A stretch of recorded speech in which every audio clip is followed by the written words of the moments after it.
Welcome to the first state capitol building. This is where the capital of West Virginia was, first time. And the second time it'll be down on the next corner when they built the new courthouse. You'll also see this is the home of the Reuther-Pollack Library, the WALS Foundation. And you're in a section of Wheeling that would have been, when Walter Reuther was born in 1907, one of the prime places in Wheeling. The year before Reuther was born, Augustus Pollock died. And these two gentlemen, who we're going to honor in this symposium, both from ancestry in Germany. Pollock was a guy who was born overseas, comes to Wheeling and makes Wheeling a better place. And you'll see the statue that was erected by his workers in his honor because he was such a great employer in their eyes. And within a couple feet of that statue, you're going to see the statue of another person with German background, Walter Reuther, who was born here just before Labor Day in 1907. His contribution to American labor and American history and American civil rights doesn't come as much in Wheeling as it does throughout the United States. So one comes and makes Wheeling a better place. One's born in Wheeling, leaves and makes the whole nation a better place.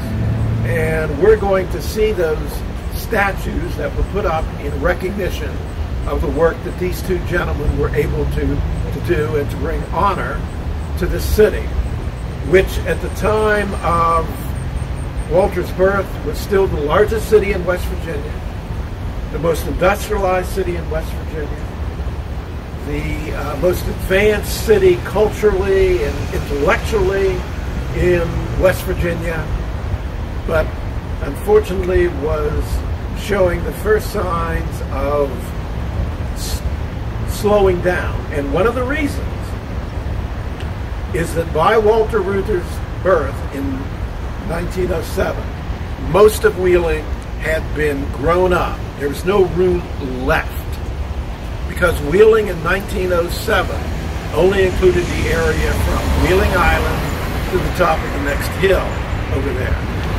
None of the outlying communities, which are now part of the community, were then part of Wheeling. That didn't happen for another 13 years. So as a consequence, the growth that Wheeling experienced in the previous almost 100 years starts to decline. And which is might be one of the reasons that Walter Reuther, as a very young man, leaves Wheeling to go to a place that is starting to grow, and that would be the Detroit area with the automobiles and so on. And then the tobacco industry with Mr. Pollock will also decline for other kinds of reasons, one of them being mechanization of cigars. But we'll see those statues here in a couple minutes.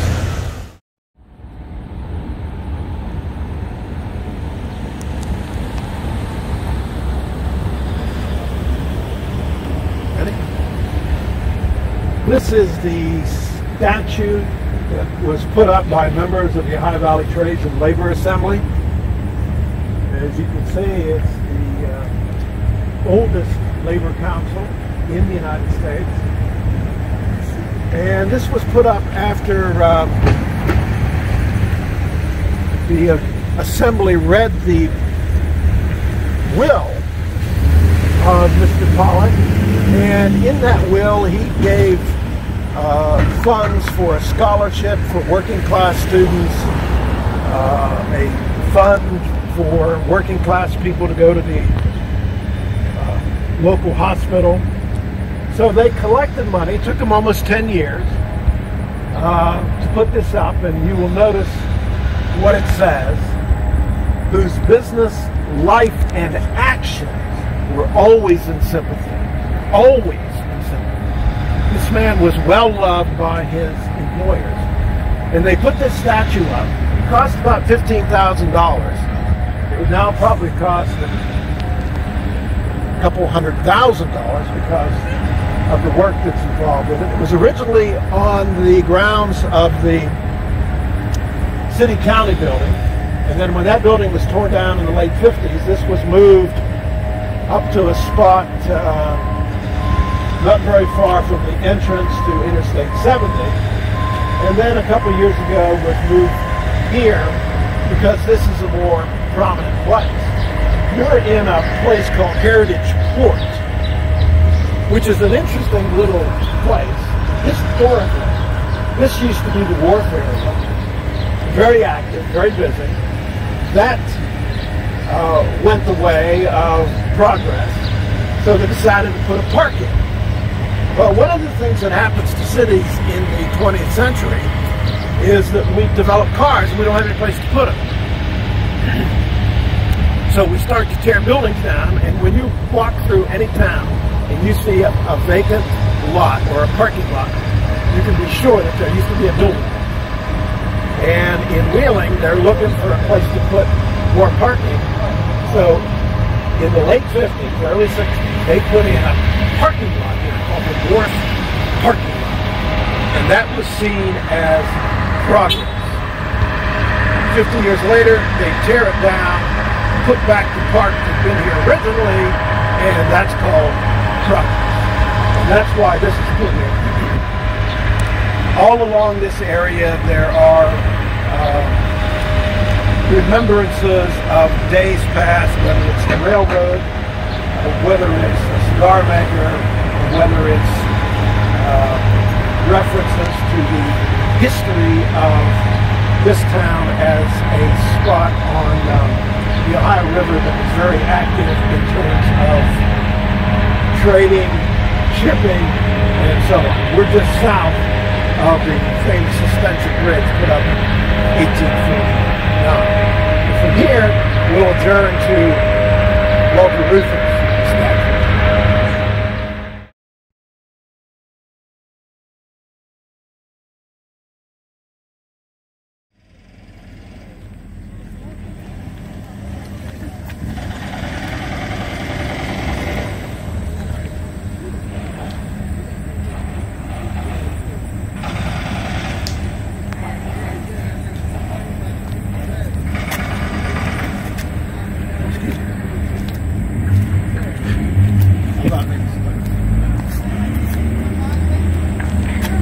We're now standing in front of the statue that was put up to Walter Reuther.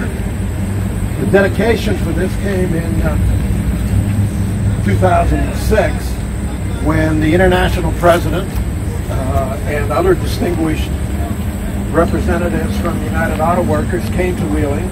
They had a luncheon at Ogilvy, and then we came down here for this dedication. And in this time of pandemic, I think that this is a perfect time to remember what Walter Reuther stood for. And if you can direct your attention to this quote that appears here at the bottom, there is no greater calling than to serve your fellow man. There is no greater contribution than to help the weak. There is no greater satisfaction than to have done it well. Walter Reuther is an auto worker leader. He was at the March on Washington in 1963. One of his ideas later becomes the